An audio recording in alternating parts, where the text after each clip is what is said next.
Let's start the story with John Romero. In 1996, following the release of Quake, John Romero left id Software after a period of intense creative differences with John Carmack. The two Johns were and are known as the creative force that changed the games industry, particularly the first-person shooter genre, by creating Doom, Doom 2, Quake, and Wolfenstein 3D. And Commander Keen, but that one's not a shooter. After leaving id, John Romero founded his own company, Ion Storm, who went to work on what was meant to be Romero's magnum opus, Daikatana, or as I like to call it, Big Sword.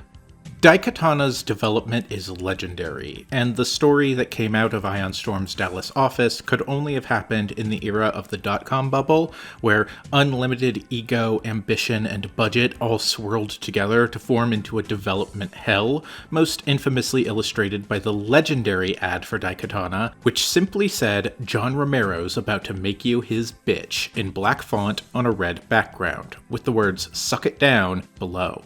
The whole story of the two Johns, id, and Ion Storm is chronicled in the book Masters of Doom by David Kushner, which I highly recommend, but for our purposes, the important part of this story is this.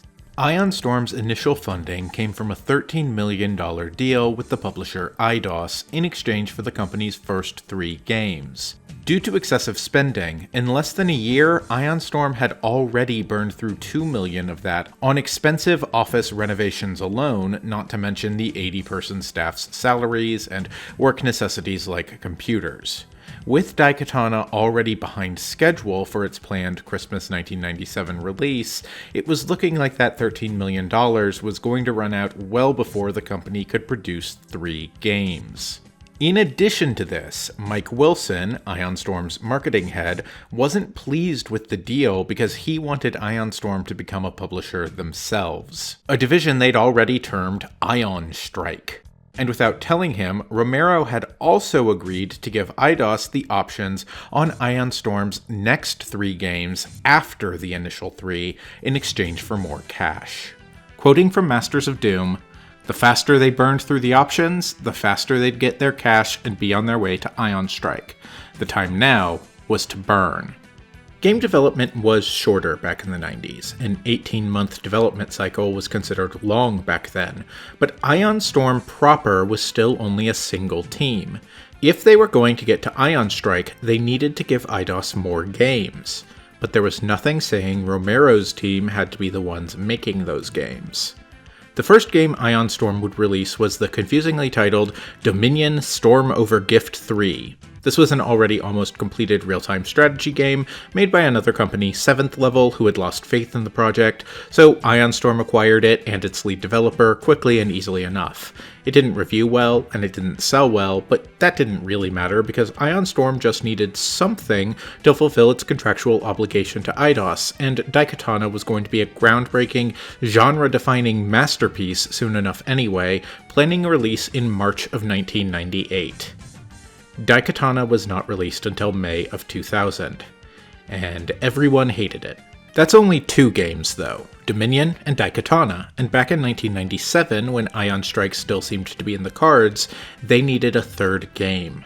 Enter Warren Spector. Warren Spector had, by 1997, already worked on several games for Looking Glass Studios, including Ultima Underworld, Thief, and System Shock, and now he would come to Ion Storm to start a second studio in Austin, a few hours from the primary studio in Dallas, to start work on another game, Deus Ex.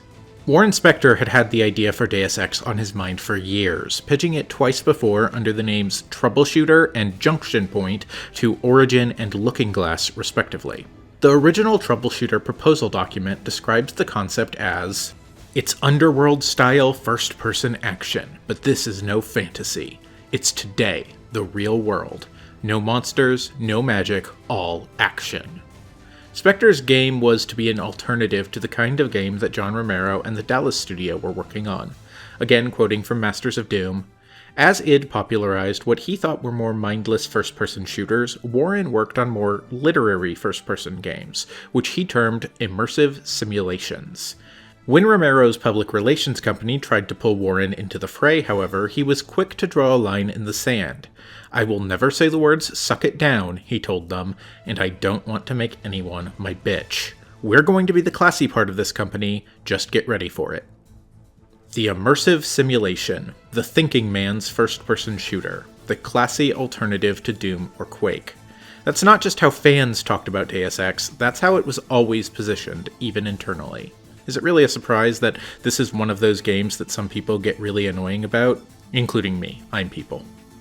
Deus Ex came out 1 month to the day after Daikatana, and unlike Daikatana, it became an all-time classic. It sold far better than Daikatana, and was reviewed better too. Eventually, Eidos would acquire Ion Storm outright, and following the release of Daikatana and the Dallas team's second game, Anachronox, Romero would end up being fired from his own company in 2001, and the entire Dallas office was shut down, while Spector's offshoot kept going for another 4 years. It's ironic that Ion Storm was founded so that John Romero could create his magnum opus, and instead, it gave us Warren Spectors, and Harvey Smiths, and everyone else who worked on it, of course. More than almost any other game ever made, Deus Ex is the culmination of an entire lineage of game design. Deus Ex was not the first game to focus on simulating a space and letting the player loose in it. That's what the games of Looking Glass were already known for. Ultimate Underworld, Thief, and System Shock all followed that design ethos, that spirit of simulation. But Deus Ex did it with a fidelity and ease that makes it feel fully realized. It is a game that could only have been made in the way it was in an era where games were cheaper and faster to make, where scale had not yet crept to unsustainable proportions, and where technical constraints were being broken for the first time, and it is a game that could never be made again. It is remarkable that Deus Ex came out at all, let alone came out as great as it did, considering the conditions which brought Spector to Ion Storm, part of a scheme to burn through some publishing options as quickly as possible, and it definitely wouldn't have been made if he'd stayed at Looking Glass, because they went defunct a month before Deus Ex was released. After Deus Ex, Ion Storm Austin released the follow-up, Invisible War, and then Thief Deadly Shadows, neither of which managed to reach the peaks previously set by their series. Then they too went defunct. There are, of course, still games today following this design philosophy, this spirit of simulation, some of which I like even more than Deus Ex. Yet they came 10, 20 years later, and many of them are still outclassed by Deus Ex. It's the game that many have called the greatest PC game ever made. It's the game that predicted the future. It's a game that, in some ways, still feels ahead of its time now. Let's talk about Deus Ex.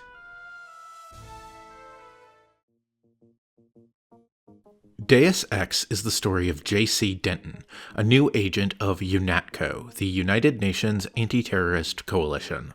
Set in the year 2052, the world is on the brink of collapse. Terrorists are killing people openly in the streets, plague, starvation, and a poisoned environment kill many more. At the start, Deus Ex seems like it's going to be a simple story about UNATCO fighting against the NSF, the National Secessionist Forces, terrorists fighting against the US government. The game starts on Liberty Island, where UNATCO is headquartered, which has been taken over by the NSF. Sometime before the game begins, a radical French anti-American group called Silhouette bombed the statue, or at least that's the official story, knocking the head right off of it and creating one of Deus Ex's most iconic visuals.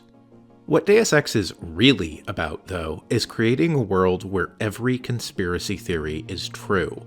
After Deus Ex shipped, Warren Spector published a lengthy postmortem on its development that I'll be heavily referencing in this video, and in that postmortem he notes, "We did a vast amount of research into real conspiracies. The Kennedy assassination, Area 51, the CIA pushing crack in East LA, Dwight Eisenhower's UFO connection, and of course, Freemasons tunneling below the Denver airport and building abducted baby cafeterias for alien invaders at George Bush's direction.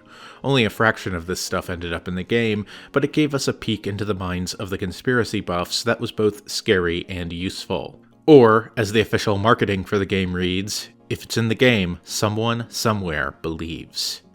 If you're wondering if it was very weird to be working on this video while the Epstein files were released, yes it was. One of the strangest coincidences in the history of gaming also complements this conspiracy angle, and has earned the game a reputation for being just a little bit prophetic.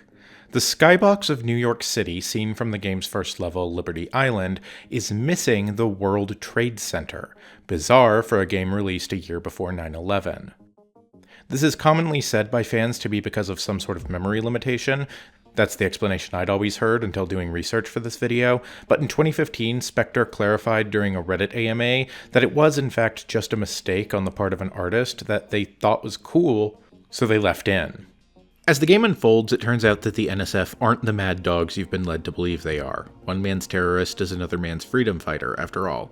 In reality, what Deus Ex is about is a secret war, an invisible war, if you will, between two secret societies, the Illuminati and Majestic 12, both of which have conspiracy theories surrounding them for decades in real life.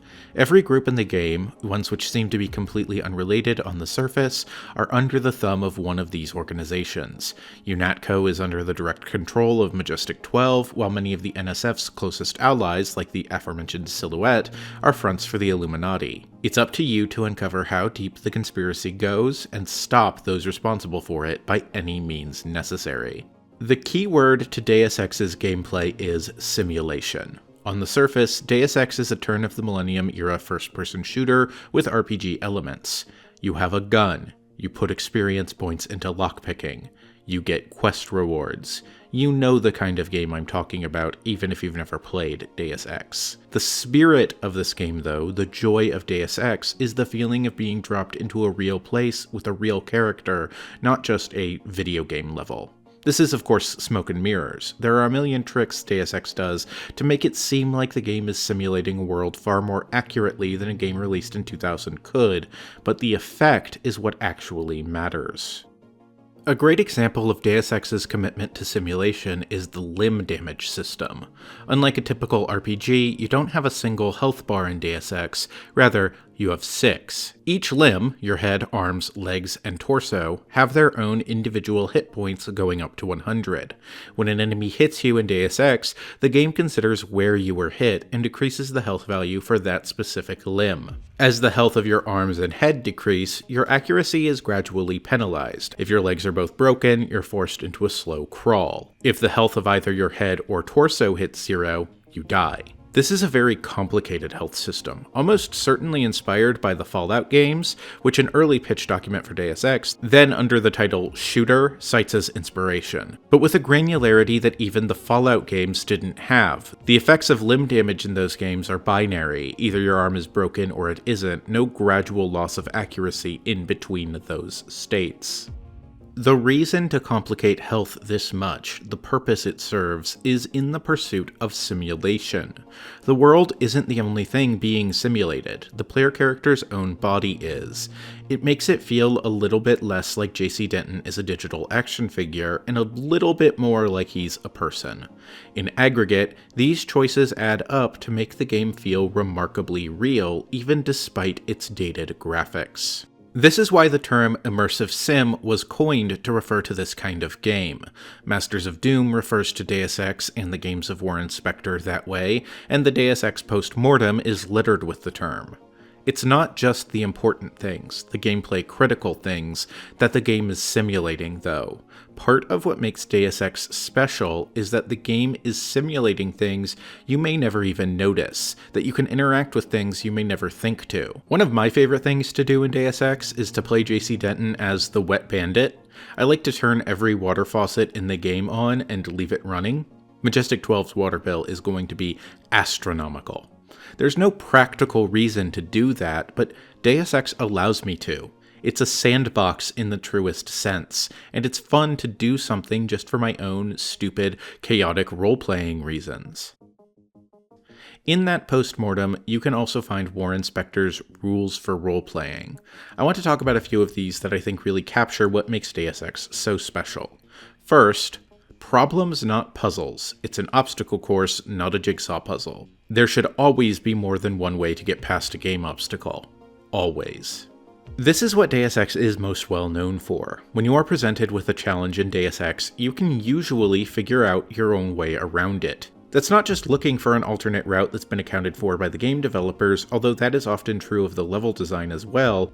It's about finding your own way to do things. If you are presented with a locked door in Doom, there's one solution. Get the key. Go kill demons until you find the one guarding the key to unlock the door.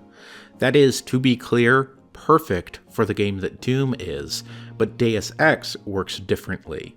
If you're presented with a locked door in Deus Ex, then there is usually a variety of options available to you, ones that it's up to you to figure out. You can go find whichever guard is holding the key, sure, but you can also pick the lock, or find an air vent leading to the other side, or even just use the best lockpick in the game to open it, the rocket launcher. Give me the GEP gun. Something that is easy to overlook is how the skill system in Deus Ex lines up with this philosophy of the player finding their own solution to any problem, specifically with how it interacts with the augmentation system. You have typical RPG skills in this game. You earn experience points by completing objectives, and then you spend those points to level up skills. You put a level into swimming, and now you can hold your breath a little longer and swim a little faster. In addition to that though, you have augmentations. J.C. Denton is a cyborg. He's full of nanomachines, son. As you progress through the game, you find canisters that let you unlock new augmentations, which you can toggle on and off with the push of a button. These are limited by an energy meter, unlike skills which are passively and permanently improved. But for many situations where you only need an edge for a moment or two, they're preferable. You don't spend a lot of time swimming in this game, so instead of putting points into swimming, maybe you just want to take the Aqualung augmentation instead. Of course, if you want to, instead of using augments to get kinda good at something you suck at, you can instead use them to get really good at something by building into both skills and augments. A player who maxes out low-tech weapons and also takes the combat strength enhancement that can double melee damage if fully upgraded, is going to one-shot just about any enemy in the game, even without the Dragontooth sword, which you should be using. That's my preferred playstyle, for the record. Importantly, every augmentation you get presents you with a choice of two options, and whenever you pick one, you are permanently giving the other up. It's strategically chosen which augmentations are paired. For example, if you pick Aqualung, you're giving up the environmental resistance augmentation that makes you temporarily resistant to hazards like radiation. Taking Aqualung then means you probably don't need to put any points into swimming, but it also means you might want to put points into environmental training instead. There's a real elegance to this skill system because this is how the in-world agents would be expected to use augmentations, to augment their abilities, to complement them, to make up for deficiencies in a given agent's skills. Narrative through gameplay.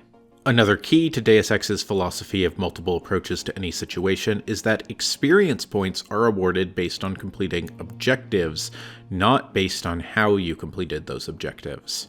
This is good because no matter what your build is, you're not missing out on points by playing the game wrong, and you don't need to waste time min-maxing your experience by knocking out every guard or hacking every computer system if you don't want to. Some of you are already writing comments about Human Revolution down below, and yes, but we're not talking about that today. Some of the skills are absolutely more useful than others, but many are actually better than they initially appear. The aforementioned environmental training, for example, doesn't sound super useful on the surface. It lets you wear hazard suits and other equipment longer and makes them more effective. There's usually another way around hazardous rooms, or they are short enough to be dashed through anyway, especially if you take the regeneration augment, which you should, so it's tempting to treat this like a dump stat. However, other equipment also includes optic camo, a rare, but not that rare, item that lets you briefly turn completely invisible to both human eyes and cameras. If it's mastered, the optic camo timer is increased to 50 seconds, almost a full minute, which is enough time to get through a lot of objectives, like escaping from the VersaLife lab after you're forced to trigger the alarm, or blow one of the bosses of the game up before they even spot you, or blow past the surveillance of some of the game's most challenging rooms. The second of Warren Spector's rules of role-playing I want to talk about is no forced failure. Failure isn't fun. Situations the player has no chance to react to are bad.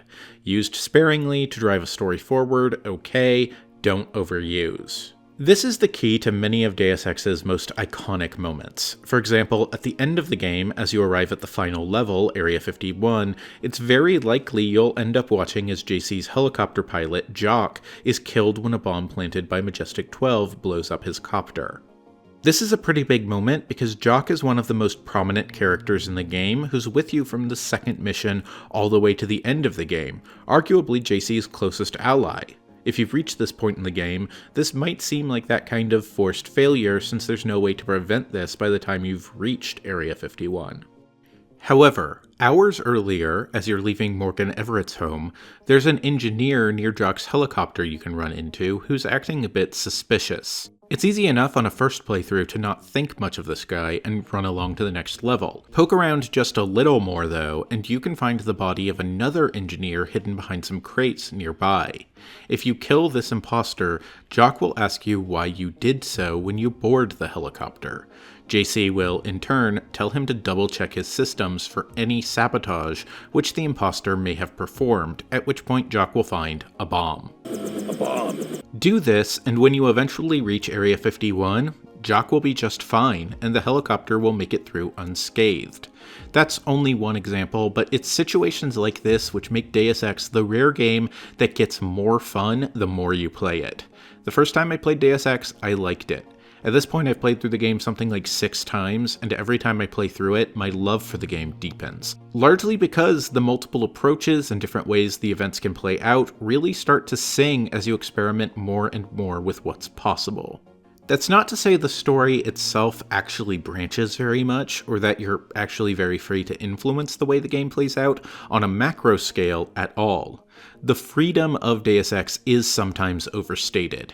You can't actually kill everyone in the game, characters who are plot essential will be immune to damage, and won't even react to being shot, and you can't go completely pacifist either.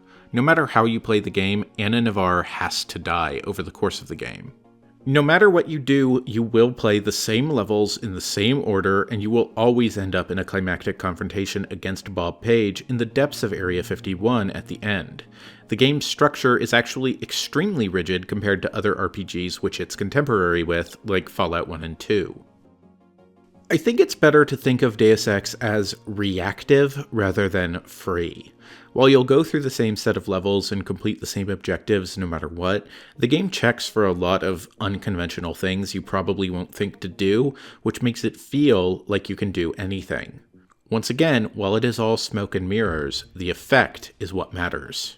This is exemplified in small ways, not just major moments like the helicopter. For example, if you're like most players of this kind of game, the first thing you do when you get to UNATCO HQ for the first time is explore everything the area has to offer. Break into offices, read everyone's emails, steal some soy food, that's all well and good. One thing JC Denton really shouldn't be doing, though, is barging into the ladies' room. Sure enough, if you do it, you'll stumble upon one of your new coworkers who's just finished her business, and she's not amused.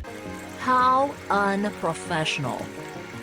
Later, when you've finished your exploration, you'll report to your new boss, Joseph Manderley, for your assignment. If you barged into the ladies' room earlier, he'll already have received a complaint about it from the woman who caught you, and will chide you for it. By the way, Denton, stay out of the ladies' restroom. That kind of activity embarrasses the agency more than it does you. It's stuff like that which makes Deus Ex special. This is not an important interaction. It doesn't change anything that happens in the plot or in the gameplay, but just by reacting to your actions, it makes everything feel more important. If the minor things you do have consequences, what will the consequences be for the major things you do? The answer is usually nothing, but it's an expert piece of sleight of hand to make it feel like your actions are more impactful than they really are. There are much more major examples, though, where you get to determine who lives, who dies, and when those people live and die. Two of the game's boss fights, as much as you can call anything in Deus Ex a boss fight that is, Agent Navarre and Maggie Chow, can be completely avoided by killing that person long before they become hostile to you, in some cases levels early. I didn't know you could save your brother Paul when his apartment is raided until many playthroughs in. Actually, I didn't know you could save Paul until I got around to finally playing Invisible War for the first time while working on this video, and only realized it because he shows up very much alive in that game. The only example of truly forced failure I can think of in Deus Ex is when you're captured and taken to a cell below UNATCO HQ. While you can escape Paul's apartment and make your way to the subway system, eventually Gunther will catch you, and you can get into a genuinely hopeless shootout against him and other UNATCO soldiers. Still, as the rule notes, this can be used sparingly and still be effective, especially when the fun of the forced situation it puts you in outweighs the bad feeling of forced failure. The escape from UNATCO is a fun level, so it doesn't hurt that much that you're railroaded into it. The third of Warren Spector's rules of role-playing that I think Deus Ex excels at is, it's the people, stupid. Role-playing is about interacting with other people in a variety of ways, not just combat, not just conversation. One of the things that makes Deus Ex special is that there are so many pointless interactions in this game, which are just there for the sake of that simulation. I already mentioned that I like to play the game as the Wet Bandit as an example of this. This principle also extends to conversations within the game. There are a ton of pointless conversations and interactions you can have in the game that just exist for world building or character building. For example, there's the Australian bartender at the Lucky Money Club in Hong Kong, who you can argue politics with. The West, so afraid of strong government, now has no government, only financial power. Our governments have limited power by design. The separation of powers acknowledges the petty ambitions of individuals. That's its strength. A system organized around the weakest qualities of individuals will produce the same qualities in its leaders. Perhaps certain qualities are an inseparable part of human nature. The mark of the educated man is the suppression of these qualities in favor of better ones. The same is true of civilization. There's the dancer at a club in Paris who will tell you about many things, including her life. My name is Camille. I'm a writer. Yeah? What are you doing in a place like this? I'm working on a novel. If I dress up like a nurse twice a week, I make enough money to write the other 5 days. Not bad. Funny how the traffic of credits brings our dreams and fantasies to life. Every transaction is like a small prayer. If so many men have a thing for nurses, you can be sure someone will be standing right where I am, collecting the offerings. Well, I was buying information. Sure, baby, if you say so. You can get through the entire game easily without ever interacting with characters like Jordan Shea or Joe Green, or even characters who give major side quests like Smuggler. Many of the characters in the world of Deus Ex have nothing to do with the plot. They're just living their lives. They just make the world feel more vibrant and lived in. But outside of conversations, all three of these principles, the varied approaches, no forced failure, and multiple ways to interact with people, form the backbone of the game's hostile encounters. If you see an enemy in Deus Ex, with the sole exception of Agent Navarre during the escape from UNATCO HQ, you can kill them, knock them out, or simply sneak past them. If you've spec'd far enough into hacking, you can turn robots and turrets against them. Initially, when you're working for UNATCO, the game makes a big deal about encouraging you to play the game non-lethally. Paul points out that you're cops early on, and JC can say the same thing several times, so you shouldn't be killing people willy-nilly. You are not only praised by Paul and other characters like General Carter for playing non-lethally, you actually get some extra rewards from Carter for doing so.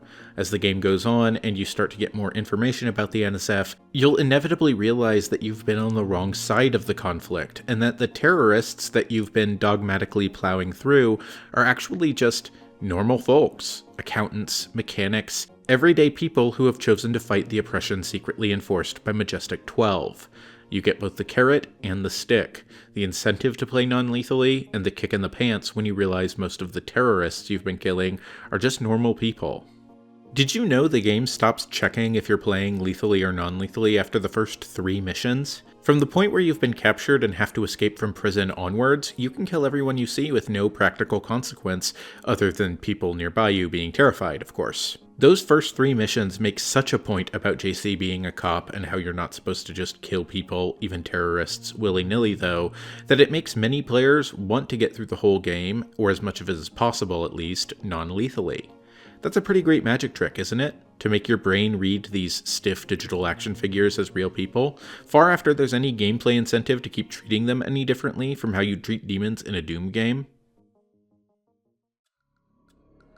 Deus Ex's story, beyond the conspiracy angle, deals with themes of transhumanism. One of the major ways it deals with that theme is through augmentation, and how it contrasts JC and Paul among the first nano-augmented individuals with mechanically augmented characters like Anna Navarre and Gunther Hermann. Anna Navarre is a fairly one-dimensional character. She's a sexy Russian secret agent working for UNATCO who has been turned into the perfect killing machine.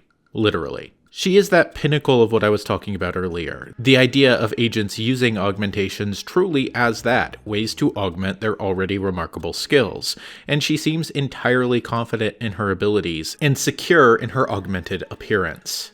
Gunther is the more interesting of the two, largely because of how he contrasts Anna. Mechanical augmentations in the Deus Ex world look extreme, at least the ones we see over the course of the game.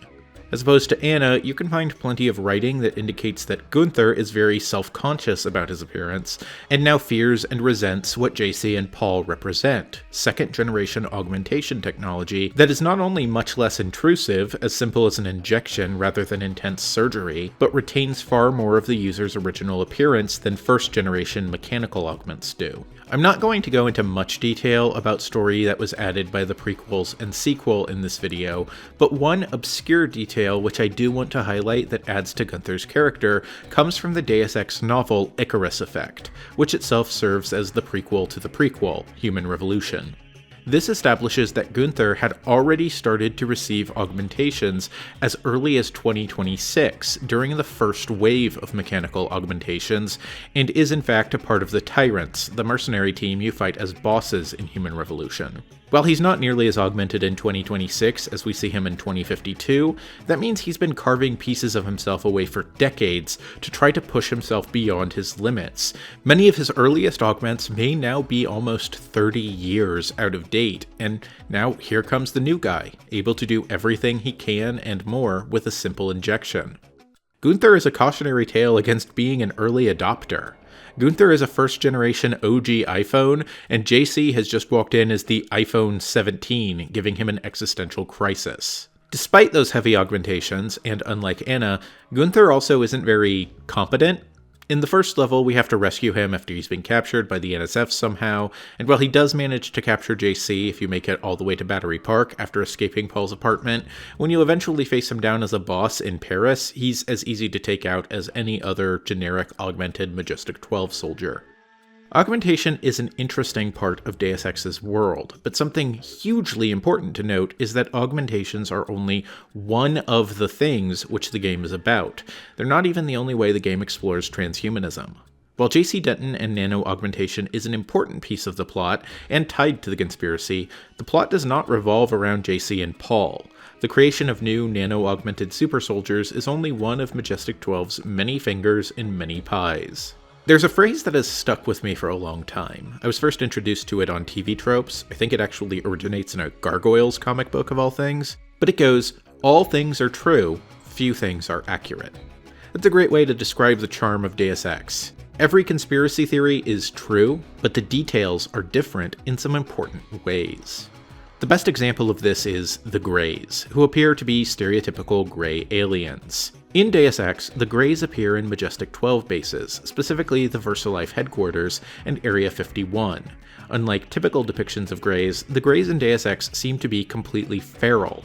They have powerful psychic attacks, but don't, won't, or can't talk to you. The original game doesn't spend a lot of time explaining the Greys, and it's very easy to miss what their origin actually is. They are simply one of the secrets Bob Page and Majestic 12 are keeping, but are completely tangential to the secrets which the plot actually revolves around, so you don't spend any time trying to figure out what they are.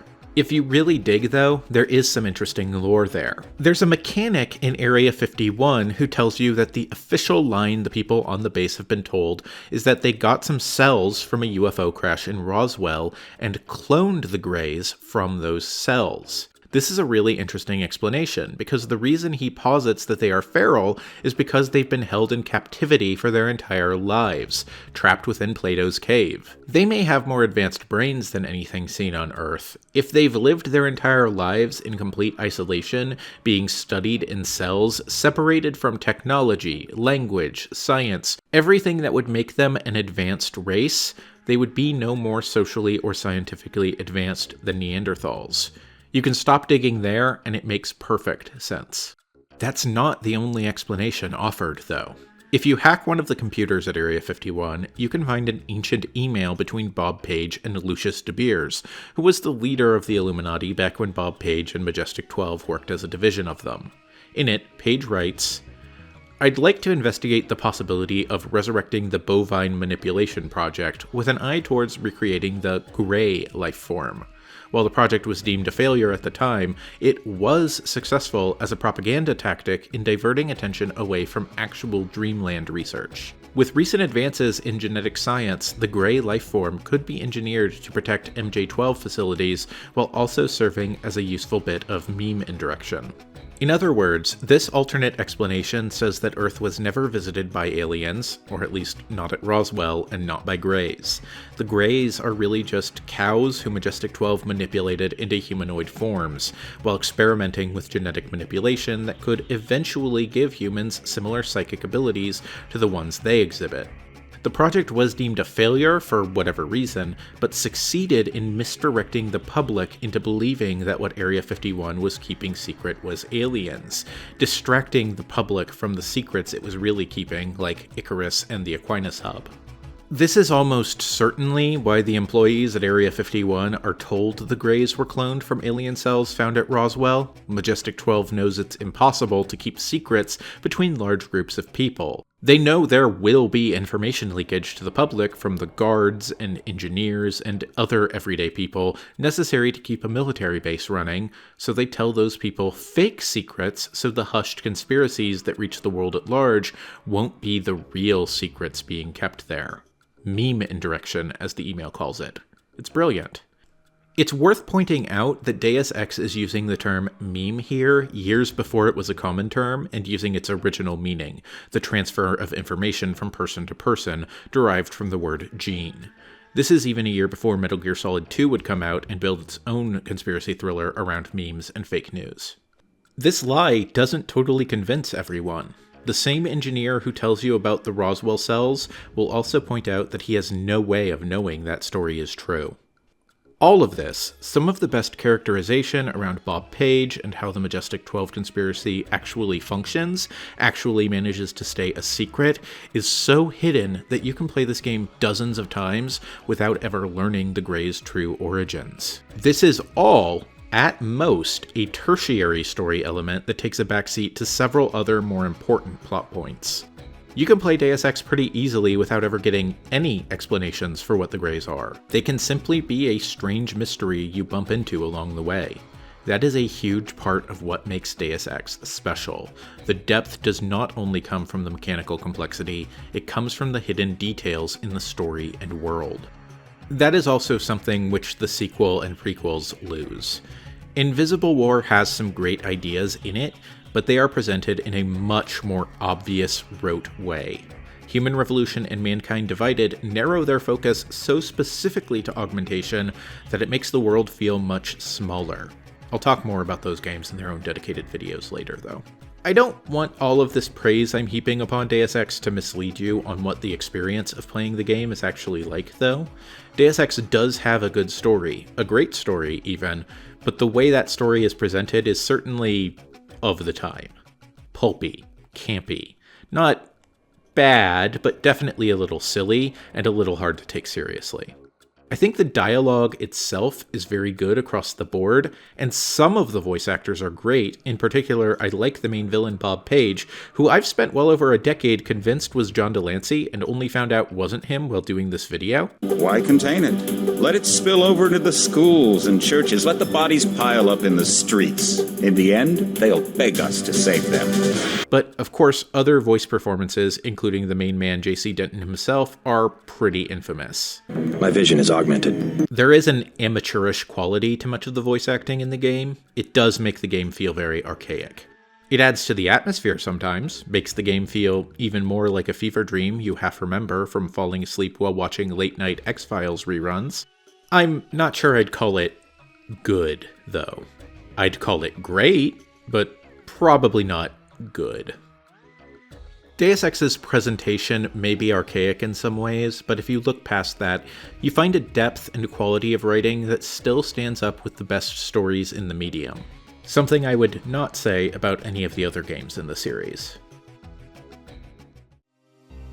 There are things about Deus Ex I don't love. For example, I've never really liked the economy in this game very much. Chances to spend your credits are few and far between, with only a couple of really important things to buy, most of all buying your way into VersaLife HQ.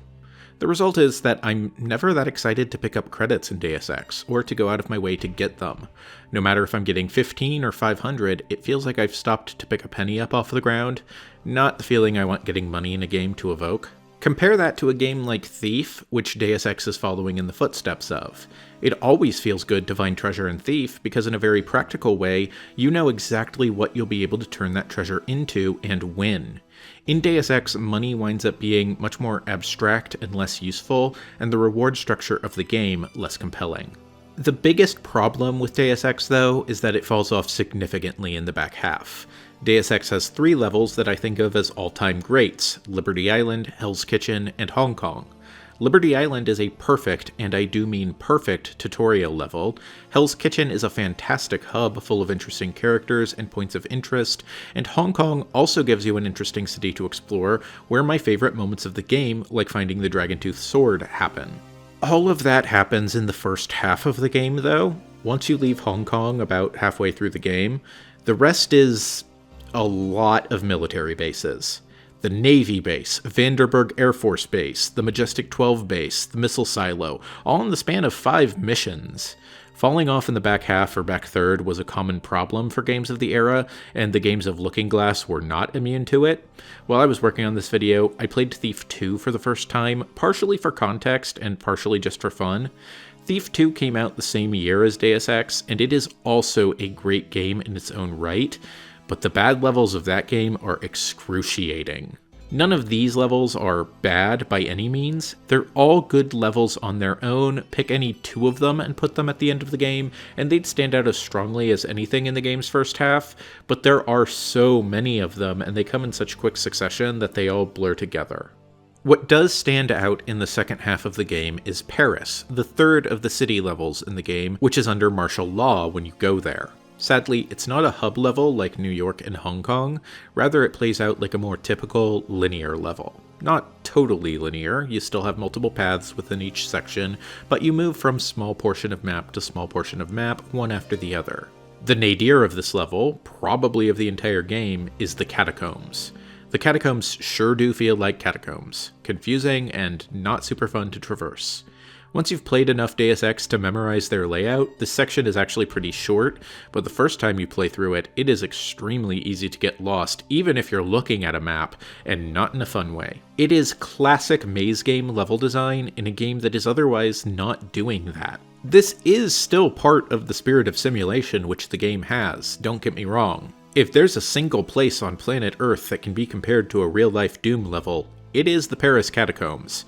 It's just not super fun. There is a short section at the end of the Paris map where you can explore a club, a cafe, and break into some stores. It's very limited compared to the other hubs, though. The coolest part of the trip to Paris, which feels genuinely bold for the time, is when you go to the abandoned family home of Nicolette Duclair, daughter of one of the former leaders of the Illuminati. What makes this level memorable is that there are no enemies in it until after you leave the house and spend the latter 2/3 of the level infiltrating a Knights Templar cathedral. While you're exploring the Duclair estate, all you are doing is exploring a big, empty, spooky mansion with the daughter who grew up in it. It's highly unusual for that era of gaming. Even now it feels like most games would throw ghosts in this level, or rabid animals or something, but it is precisely because it's so empty that it's so special and fun to explore. And, of course, ending the game at Area 51 is a terrific idea, and Area 51 is a truly great level even with the military base fatigue leading up to it in mind. It does feel like a culmination of everything the game has spent the past 20 hours teaching you. You see all the different enemy types, you have to confront every type of obstacle you've encountered along the way, and the narrative climax feels logical and compelling. It's only a shame that there is that military base fatigue going into the final level, because I do think it's pretty perfect removed from that. The peak of the narrative of Deus Ex, a peak which the franchise has never recaptured, is the end of the game and the 3 endings which you can choose between. Deus Ex's story is about presenting the player with ideas, and asking them what they think about those ideas. Deus Ex spends the entire game presenting you with different philosophies. What does Tracer Tong think? What does Morgan Everett think? What does Bob Page think? And at the end, asks the player which one of these flawed perspectives they agree the most with. There is no good ending of Deus Ex. All 3 have compelling arguments in their favor and against them. That means all 3 of them are well written. In the depths of Area 51 sits the Aquinas Hub. Aquinas is a new internet protocol implemented by billionaire Bob Page, one of the most powerful men alive, and in reality the leader of Majestic 12. The Aquinas Hub allows access to all of the information using Aquinas to communicate. In other words, total access to all global communications, and in the information age, a godlike amount of control. The Aquinas Hub represents all information in the world, and therefore all power, but no one is actually capable of understanding and filtering through that much information. Over the course of the game, Daedalus, an Illuminati AI who has been working with you to thwart Majestic 12, and Icarus, a Majestic 12 AI working against you, fuse into one all-powerful artificial intelligence named Helios. Together, through human ingenuity, Icarus and his father become the sun itself. Bob Page plans on merging his consciousness with Helios, allowing him complete control over all technology in the world. He wants to ascend to godhood. No matter how you play this ending out, you have to stop Bob Page by determining what will actually happen to Helios and the Aquinas Hub. The first of these 3 endings we'll talk about is the Illuminati ending. In the world of Deus Ex, the Illuminati were in control until the 2030s. Bob Page was a member of the Illuminati, and Majestic 12 merely a sub-organization working under them. Roughly 20 years before the events of the game, Bob Page and Majestic 12 led a coup and seized power from the Illuminati, and they've fallen into obscurity ever since. Morgan Everett, the de facto leader of the Illuminati, wants you to give control of Helios and the Aquinas Hub to the Illuminati. The argument Everett makes is that it's not the shadowy control that's the problem, it's who is in control. If you and he were in control, problem solved, right? Bob Page and Majestic 12 are responsible for the most pressing atrocities we see in the world of Deus Ex. Entire nations of the world falling apart or going under martial law, mass starvation, the deliberately poisoned water supply of New York City, most of all the Grey Death Plague, killing people by the millions. All of these things are being used for population control or to make the general public afraid and more susceptible to control. The Illuminati ending would bring the world back to how it was 20 years earlier, where there was still strife, but where it was still recognizable as the society which we live in the real world, without quite such drastic measures being taken to keep normal citizens in check. They will be a subtler hand, but will still control things just as totally as Bob Page would. The Illuminati, it should go without saying, are not good guys. They're the Illuminati. In-universe, the Illuminati were already in control once, and that led to Bob Page coming to power, which led to the current state of the world. One of the arguments for the prequels existing is that we get to see firsthand that the world under the Illuminati's control was not so much better than the one under Majestic 12's control. Because Human Revolution and Mankind Divided are set in the 2020s, the Illuminati are major antagonists there, and they do some truly heinous things in those games. We also get to see them as potential enemies, or allies, in Invisible War, and they do some very bad things there, too. How you feel about any of the endings of Deus Ex will depend on how compelling you personally find the arguments being made. Personally, I find the Illuminati ending to be the least justifiable and least appealing ending. The seductive power of this ending, the reason anyone would pick it, is nostalgia. It is a return to a familiar world with recognizable comforts and easily understood problems. Whenever someone tells you that the world was better, was right 20 years ago, though, you should be suspicious of them. Weaponized nostalgia is a very real and very powerful force. What this ending represents is a return to a status quo that already failed once. The Illuminati were in control once, and they created Bob Page and Majestic 12. Why would things be different under Morgan Everett's control from how they were under Lucius de Beers? This is a return to an unsustainable system of power, just kicking the can down the road a few decades. The second option is more radical. Tracer Tong's ending represents the belief that we need to reject modernity and return to our roots. Tong is, by definition, a Luddite.